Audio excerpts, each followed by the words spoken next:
ఇక ఏపీలో ఎన్నికల రాజకీయం మొదలైంది. 2024 ఎన్నికల్లో 175 నియోజకవర్గాల్లో గెలిపే లక్ష్యంగా అధికార వైసీపీ కార్యాచరణ పూర్తి చేసింది. ఇప్పటికే రాష్ట్ర వ్యాప్తంగా సిద్ధం పేరుతో క్యాడర్ మీట్లు నిర్వహించి సీఎం జగన్ ఎన్నికల టార్గెట్గా మరో కీలక ఘట్టం పూర్తి చేశారు. సాధారణంగా ఎన్నికలకు ముందు చేపట్టవలసిన ఈ కార్యక్రమం 50 రోజుల ముందే పూర్తి చేయడం ఏపీ రాజకీయాల్లో సంచలనంగా నిలుస్తోంది. దీంతో సీఎం జగన్ వైసీపీని ఎన్నికల ప్రచారంలో ఇతర పార్టీల ముందు నిలిపారు. అభ్యర్థులకే ఎంపిక ప్రక్రియ కసరత్తు తుది దశకు చేరడంతో సీఎం జగన్ కార్యకర్తల సన్నాహంపై దృష్టి సారించారు. అదే సమయంలో వై నాట్ 175 నినాదంతో ముందుకు వెళ్తున్న జగన్ మరో ముఖ్య నిర్ణయాన్ని తీసుకున్నారు.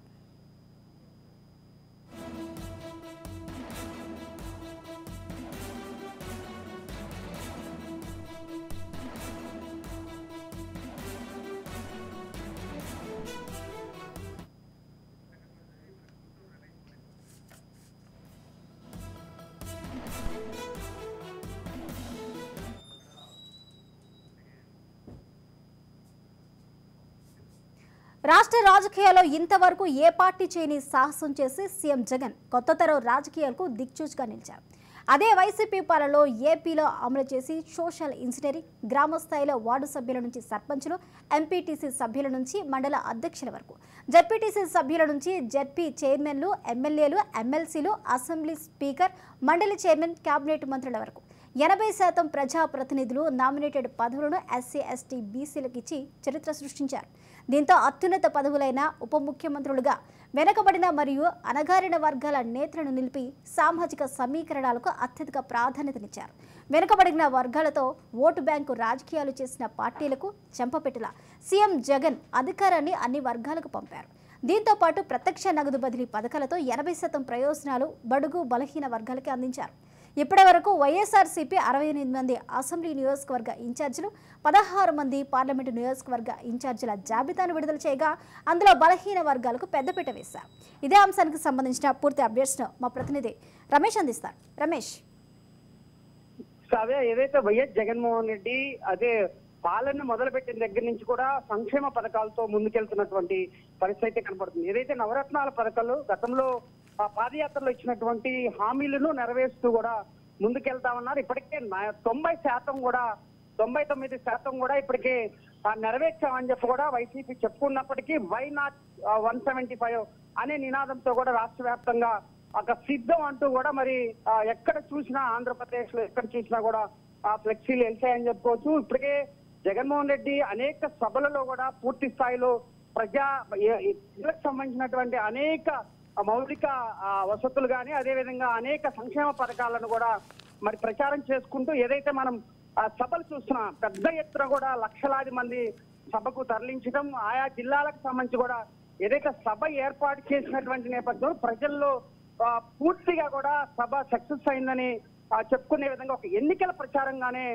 అధికార పార్టీలో ఉంటూ కూడా ఒక ముఖ్యమంత్రి హోదాలో చేస్తున్నటువంటి పరిస్థితి ఉంది. ఇప్పటికే 69 మంది సిట్టింగ్ ఎమ్మెల్యేలను చలనం చేసినటువంటి నేపథ్యంలో పూర్తిగా కూడా క్యాడర్ ఎవరైతే అసంతృప్తితో ఉన్నారో వారందరినీ కూడా బుద్ధిగించడం, అదేవిధంగా కొన్ని మార్పులు చేర్పులు చేస్తూ కూడా ముందుకెళ్తున్నటువంటి పరిస్థితి ఉంది. ముందుగా మనం 70 సీట్లు పూర్తి స్థాయిలో మరి స్థానచలనం చేసినటువంటి నేపథ్యంలో స్థానికంగా ఉండేటువంటి సిట్టింగ్ ఎమ్మెల్యేలను అటు ఎంపీలను కూడా మరి మార్చేసినటువంటి నేపథ్యంలో ఏ పార్టీ చేయనటువంటి సాహసం వైఎస్ జగన్మోహన్ రెడ్డి చేశాడని చెప్పుకోవచ్చు. ఎందుకంటే ఒకే స్టాండ్, ఒకే నిర్ణయం, ఆ విధంగా ముందుకెళ్తున్నటువంటి వైఎస్ జగన్మోహన్ రెడ్డి ఖచ్చితంగా అభ్యర్థులు మార్చడం పట్ల ఏదైతే వారి పట్ల అవినీతి ఆరోపణలు కానీ అక్కడ ఉన్నటువంటి అధికార పార్టీ అడ్డం పెట్టుకొని చేసినటువంటి అవినీతి ఇబ్బంది కాకుండా కొత్త వారిని అవకాశం ఇస్తే కొంత పార్టీకి మైలేజ్ వచ్చే అవకాశం ఉందని కూడా అధిష్టానం భావిస్తున్నటువంటి నేపథ్యంలో అదేది కూడా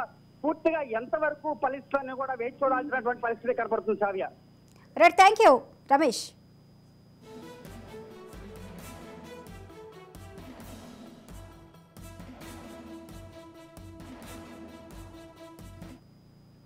ఇక సీఎం జగన్ ప్రతి నియోజకవర్గంలో పార్టీ గెలుపును ప్రతిష్టాత్మకంగా తీసుకున్నారు. అభ్యర్థుల ఎంపికలో సోషల్ ఇంజనీరింగ్ అనుగుణంగా ఎమ్మెల్యే, ఎంపీ అభ్యర్థులను ప్రకటించారు. సామాజిక సమీకరణాలకు ప్రాధాన్యతనిస్తూ ఎస్సీ, ఎస్టీ, బీసీ వర్గాలకు సరైన రాజకీయ ప్రాధాన్యతను కల్పిస్తూ గెలిపే ప్రామాణికంగా అభ్యర్థులను ఎంపిక చేస్తూ వస్తున్నారు. ఒకవైపు అభ్యర్థులను ఫైనల్ చేస్తూ వైఎస్ఆర్సీపీ అసెంబ్లీ నియోజకవర్గాల్లో ఎన్నికల నిర్వహణ పైన ఫోకస్ చేస్తుంది. అసెంబ్లీ నియోజకవర్గాలకు పార్టీ ఎన్నికల పరిశీలకులతో పాటుగా ప్రతి వార్డులోనూ ప్రత్యేకంగా పార్టీ కన్వీనర్లను నియమించింది. దీంతో పాటు ప్రతి పోలింగ్ బూత్ స్థాయిలో 15 మందితో కమిటీలను ఏర్పాటు చేశారు. వైఎస్ఆర్సీపీ ఇప్పటికే రాష్ట్ర వ్యాప్తంగా ఉన్న దాదాపు 47,000కు పైగా పోలింగ్ బూత్ కమిటీలను ఏర్పాటు చేసింది.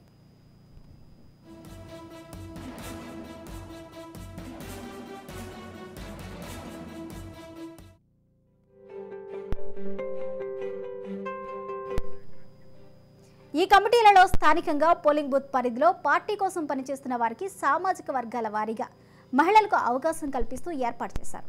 ప్రతి కుటుంబాన్ని బూత్ కమిటీ సంప్రదించి వారికి ప్రభుత్వంలో అందిన లబ్ధి వివరించేలా చర్యలు తీసుకుంటున్నారు. రాష్ట్ర స్థాయిలో పథకాలు, సామాజిక న్యాయం అమలు చేస్తున్న ఎన్నికల సమయంలో కీలకంగా నిలిచే పోల్ మేనేజ్మెంట్పై సీఎం జగన్ దృష్టి సారించారు. వచ్చే ఎన్నికల్లో కొత్త అభ్యర్థులను ఎక్కువగా రంగంలోకి దింపనున్న నేపథ్యంలో ఎన్నికల నిర్వహణలో ఎక్కడా లోటుపాట్లు ఉండరాదు అనే లక్ష్యంతో బూత్ కమిటీలను పక్కాగా నియమించారు. ఈ క్రమంలోనే ప్రతి ఇంటితోనూ పార్టీ కేడర్ మమేకమయ్యేలా 15 మందితో స్థానికంగా ఎంపిక చేసి వారితో బూత్ కమిటీలను ఏర్పాటు చేశారు.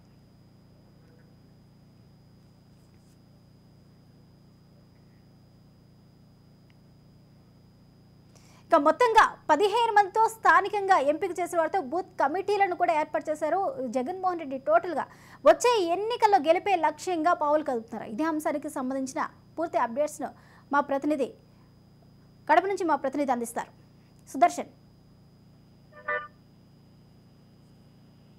మొత్తానికి ఎలక్షన్ కు జగన్మోహన్ రెడ్డి సర్వం సిద్ధం చేస్తున్నారు. ఇప్పటికే సామాజిక సాధికారిక పేరుతో గ్రామ స్థాయిలో ఉన్నటువంటి బూత్ కమిటీల దగ్గర నుంచి మినిస్టర్ల వరకు కూడా అన్ని పదవుల్లోనూ ఎస్సీ, ఎస్టీ, బీసీ మైనారిటీలకే పెద్దపీట వేస్తారు. మరోవైపు 80% పేద ప్రజలకు డైరెక్ట్ గా నేరుగా వాళ్ళ అకౌంట్స్ లో డబ్బులు వేస్తూ ఇంతకాలం సంక్షేమ పథకాలను అమలు చేశారు. ఇప్పుడు వాటన్నిటినీ కూడా క్రోడీకరించుకొని ఎలక్షన్ లో పూర్తి స్థాయిలో ఆ ఓటు బ్యాంకు నిలుపుకునే విధంగా గ్రామ స్థాయిలో పనిచేయడానికి బూత్ కమిటీలను ఏర్పాటు చేశారు. ఇప్పటికే 47,000 బూత్ కమిటీలను నియామకం కూడా పూర్తయింది. ఒక్కొక్క బూత్ కమిటీలో 15 మంది ఉండబోతున్నారు. అంటే ఒక 70,000 మంది సైన్యం, ఎలక్షన్ సైన్యం వైసీపీకి ఈ రోజు సిద్ధంగా ఉంది. ఏ క్షణం ఎలక్షన్స్ వచ్చినా కూడా వాళ్ళందరూ వారికి కేటాయించినటువంటి స్థానాల్లో వారు రోల్ పోషించడానికి సిద్ధంగా ఉన్నారు. అంటే ఇదంతా చూస్తుంటే చాలా పకడ్బందీగా ఎలక్షన్లకు వెళ్తున్నట్టుగానే మనకు తెలుస్తోంది. ఇప్పటికే 67 మంది ఎమ్మెల్యే అభ్యర్థులను ప్రకటించారు. అలాగే 16 మంది ఎంపీ క్యాండిడేట్లను కూడా ఫైనల్ చేశారు. ఇక రాబోయే రోజుల్లో కూడా వీలైనంత త్వరగా మిగిలిన వారిని కూడా సీట్లు అనౌన్స్ చేసి ఎలక్షన్ కు అన్ని విధాలుగా సర్వ సిద్ధం అవుతున్నట్టుగా మనకు స్పష్టంగా అర్థమవుతుంది. Thank you Sudarshan.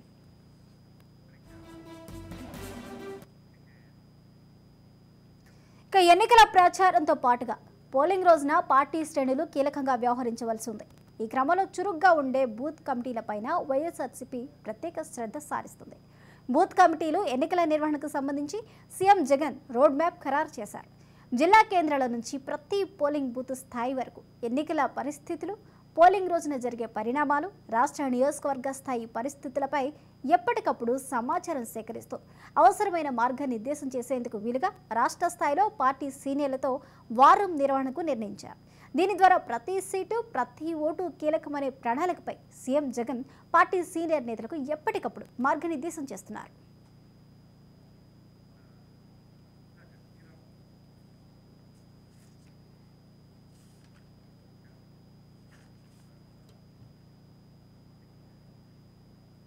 ఇక బూత్ కమిటీలను సీఎం జగన్మోహన్ రెడ్డి అయితే క్రియేట్ చేయడం జరుగుతుంది. ప్రతి ఓటు కీలకంగా పరిగణిస్తున్నారు. ఇక పరిణామాలపై, పోలింగ్ రోజు జరిగే పరిణామాలపై కూడా పూర్తిగా శ్రద్ధ పెట్టినట్టయితే తెలుస్తుంది. ఇదే అంశానికి సంబంధించిన పూర్తి అప్డేట్స్ను విశాఖ నుంచి మా ప్రతినిధి శ్రీరామ్ అందిస్తారు. శ్రీరామ్. వై నాట్ 175 అంటూ ఏపీ సీఎం జగన్మోహన్ రెడ్డి ఏడాదిన్నర క్రితమే ఏపీలో ఎన్నికల శంకరావాన్ని పూరించారని చెప్పుకోవచ్చు. ఇదంతా కూడా ప్రతిపక్షాల్లో గుబులు రేపింది. అయితే దీనికి సంబంధించి కేవలం ప్రతిపక్షాలను ఆందోళనకు గురి చేయటము, వ్యూహాత్మకంగా పై ఎత్తు సాధించడంలో భాగంగానే ఇటువంటి ప్రకటన చేశారని భావించినప్పటికీ కూడా దీనిపైన సీఎం సీరియస్ గా కసరత్తు చేస్తున్నట్లుగా అయితే స్పష్టమవుతుంది. దీనికి సంబంధించి క్షేత్రస్థాయిలో కూడా పూర్తి స్థాయిలో ఆయన తన టీంతో పనిచేస్తున్నారని కూడా తెలుస్తుంది. ప్రతి బూత్ కు సంబంధించి ఆ బూత్ లో సంక్షేమ పథకాలు అందుతున్నాయా లేదా, ప్రజలు మనోభావాలు ఎలాగా ఉన్నాయి ఏంటి అనే విషయంలో కూడా ఎప్పటికప్పుడు ఆయన వివరాలను సేకరిస్తూ అందుకు అనుగుణంగానే పై ఎత్తులు వేస్తూ ముందుకు వెళ్తున్న పరిస్థితి. ప్రత్యర్థులు ఇలా జరుగుతుంది గ్రౌండ్ లెవెల్లో అనే ఊహించేటప్పటికే అక్కడ తమ పని తాము చేసుకుపోతున్నారు వైసీపీకి సంబంధించిన కార్యకర్తలు. ముఖ్యంగా బూత్ లెవెల్ నుంచి కూడా పూర్తి స్థాయిలో ప్రజలు ఏమనుకుంటున్నారు, సంక్షేమ ఫలాలు వాళ్ళకి అందుతున్నాయా లేదా, ఎక్కడ ల్యాబ్స్ ఉన్నాయా, పార్టీ పరంగా ఎటువంటి ఇబ్బందులు ఉన్నాయా అనే అంశాలన్నింటినీ కూడా తెలుసుకుంటూ సీఎం తన స్థాయిలో కూడా సమీక్ష చేస్తున్నారు. వివిధ కేటగిరీలుగా నాయకులని ఈ పనుల కోసం వినియోగిస్తూ ఉన్నారు. మొత్తానికైతే సీఎం వేస్తున్న ఎత్తులతో ప్రత్యర్థులైతే కొంత కంగారు పడుతున్న పరిస్థితి అయితే ఉంది. ముఖ్యంగా ఏ క్షణంలో ఎటువంటి రాజకీయంగా ఎత్తుగడలు వేస్తున్నారు అనే అంశం పైన మాత్రం ప్రత్యర్థులు కనీసం తెలుసుకునే లోపే ఆయన తన పార్టీ మారవేస్తున్నారు. పూర్తి స్థాయిలో కూడా సన్నద్ధంగా అయితే వైనాట్ 175 ముందుకెళ్తున్న పరిస్థితి అయితే ఏపీలో ఉంది. Thank you Sriram.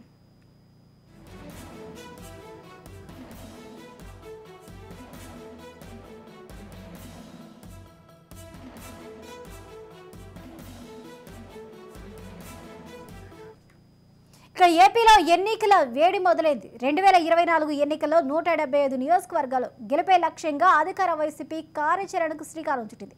ఇప్పటికే రాష్ట్ర వ్యాప్తంగా సిద్ధం పేరుతో భారీ క్యాడర్ మీట్లు నిర్వహించి సీఎం జగన్ ఎన్నికలకే టార్గెట్గా కీలక ఘట్టాన్ని పూర్తి చేశారు. ఇదే అంశానికి సంబంధించిన పూర్తి అప్డేట్స్ మా ప్రతినిధి కాకినాడ నుంచి దుర్గారావు అందిస్తారు. దుర్గారావు. స్వప్న, వైనాట్ 175 అంటూ జగన్మోహన్ రెడ్డి అడుగులు ముందుకు వేస్తున్నారు. ఎన్నికల్లో ముందు వచ్చే సార్వత్రిక ఎన్నికల్లో ముందుగా అన్ని పార్టీల కన్నా ముందుగా అభ్యర్థులను ప్రకటించారు. కీలకమైన మరియు కాంట్రవర్సీ ఉండే నియోజకవర్గాల్లో అయితే ఇప్పటికే అభ్యర్థులతో మాట్లాడడం జరిగింది. మార్పులు చేర్పులు కూడా చేయడం జరిగింది. స్పష్టంగా నియోజకవర్గ ఇన్ఛార్జీలు మార్చడం, కొత్త ఇన్ఛార్జీలు పెట్టడం జరిగింది. అలాగే పాత ఎమ్మెల్యేలు మరియు పాతగా పోటీ చేసిన వారికి అయితే బుజ్జగించడం కూడా జరిగింది. బుజ్జగించడంతో పాటు ఏమన్నా మార్పులు చేర్పులు ఉంటే కూడా వాళ్ళని మీ ఎమ్మెల్సీ మరియు ఇతర పదవులు ఇస్తామని చెప్పి ఆఫర్ చేసి వాళ్ళే కోపాన్ని చల్లారపరచడం కూడా వైఎస్ఆర్సీపీ అధినేత జరిగింది. అయితే ప్రధాన ప్రతిపక్షం మరియు జనసేన కూటమిలో అయితే ఇంకా సీట్లు సర్దుబాటు పూర్తి అవ్వలేదు. మరోపక్క అధికార పార్టీ అయితే సీట్లు సర్దుబాటు పూర్తిగా ఒక కొలిక్కి వచ్చినట్టు అని చెప్పవచ్చు. నినాదం కూడా వైనాట్ 175 అనే నినాదంతో కూడా అధికార పార్టీ వెళ్తుంది. దానికి అనుగుణంగానే అడుగులు కూడా వేస్తుంది. ఎంపీ అభ్యర్థులు, ఎమ్మెల్యే అభ్యర్థుల్ని ఆల్రెడీ జాబితాపై ఒక స్పష్టత వచ్చింది వైఎస్ఆర్సీపీ. మొన్ననే ఆళ్ల రామకృష్ణారెడ్డి వేరే పార్టీలోకి కాంగ్రెస్ పార్టీలోకి జాయిన్ మరియు విజయసాయి రెడ్డి మరియు వాళ్ళ సొంత సోదరుడైన అయోధ్యరామరెడ్డితో కూడా మంతనాలు జరిపి మళ్ళా వెనక్కి తీసుకురావడం జరిగిందని చెప్పవచ్చు. అలాగే నియోజకవర్గంలో ఇప్పుడు ఎమ్మెల్యే కాకపోతే ఎమ్మెల్సీలు ఇస్తాం, మరియు జడ్పీ చైర్మన్ ఇస్తాం, అలాగే ఇతర ఆఫర్లు ఇస్తూ కూడా నాయకుల్ని బుజ్జగిస్తున్నారు. బుజ్జగించకపోతే వాళ్ళ మీద ఉన్న కేసులు, వాళ్ళు చేసిన పనులు గతంలో కూడా చేసేసి బెదిరింపులు కూడా దిగుతున్నారు. మొత్తం మీద జగన్మోహన్ రెడ్డి సామధాన పేర్లు దండోపాలను ఉపయోగించి ఇచ్చి వాళ్ళ ఎమ్మెల్యేలను అయితే తన దారికి తెచ్చుకుంటున్నారని మనం చెప్పచ్చు. స్వప్న. Thank you Durgarao.